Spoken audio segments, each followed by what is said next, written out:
नमस्कार दोस्तों, स्वागत है आपका ज्ञान यात्रा में।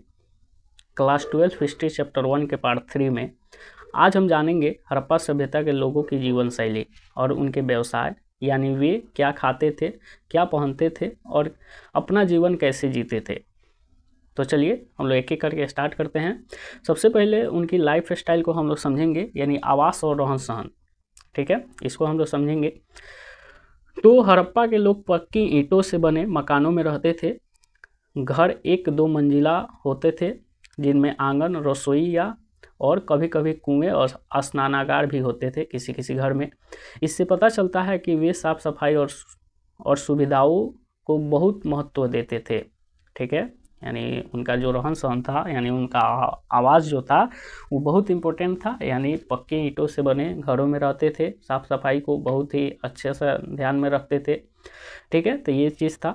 उसके बाद हम लोग समझेंगे खान पान, यानी उनका जो फूड हैबिट्स जो था उसको हम लोग समझेंगे। तो वे गेहूँ, जौ, मटर, तिल और चावल जैसे अनाजों का सेवन करते थे।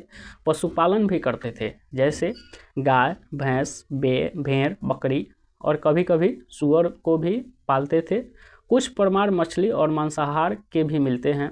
ठीक है, यानी वहाँ के लोग मांस भी खाते थे। उनके भोजन पकाने के बर्तन, हांडी और तवे मिट्टी के ही होते थे। ठीक है, यानी जो भी भोजन पकाने के साक्ष्य मिले हैं वो सब किसके मिले हैं, यानी मिट्टी के बर्तन में वे खाना अपना पकाते थे, बनाते थे। ठीक है, उसके बाद हम लोग समझेंगे वस्त्र और आभूषण, यानी वस्त्रों को हम लोग समझेंगे कि वहाँ पे लोग कैसे वस्त्र पहनते थे, आभूषण पहनते थे कि ना, इस चीज़ को हम लोग समझेंगे। तो देखिए, पुरुष धोती जैसे वस्त्र पहनते थे और महिलाएं साड़ी या लपेटने वाले वस्त्र। बालों में सजावट और श्रृंगार भी करते थे। ठीक है, पुरुष और महिलाएं दोनों ही आभूषण पहनते थे। वहाँ पे जो लोग थे वो पुरुष और महिलाएं दोनों ही आभूषण पहनते थे। आज के समय में सिर्फ महिलाएं ही आभूषण पहनती है, लेकिन उस समय पुरुष भी आभूषण पहनते थे, जैसे चूड़ियाँ, हार, बालियाँ और कमरबंद। ये सब आभूषण था। आभूषण तांबा, कांस्य, कांच, पत्थर और शंख के बने होते थे। ठीक है, तो ये थे कच्चे उनका वस्त्र और आभूषण के बारे में। ठीक है, अब हम लोग समझते हैं प्रमुख व्यवसाय।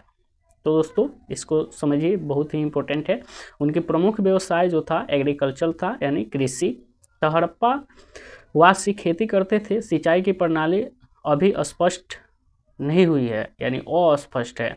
वहाँ पे कैसे सिंचाई होता था ये स्पष्ट नहीं हुआ है, पर वर्षा आधारित और नदी जल का उपयोग होता था।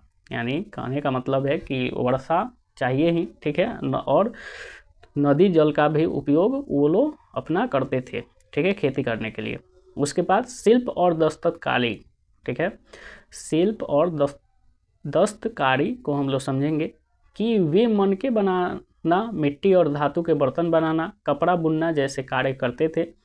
मन के, मिट्टी और धातु के बर्तन ये सब और कपड़ा बुनने का काम ये सब लोग करते थे। उसके बाद मुद्राएं और व्यापार। ठीक है, तो मुद्राएं और व्यापार के बारे में हम लोग समझेंगे।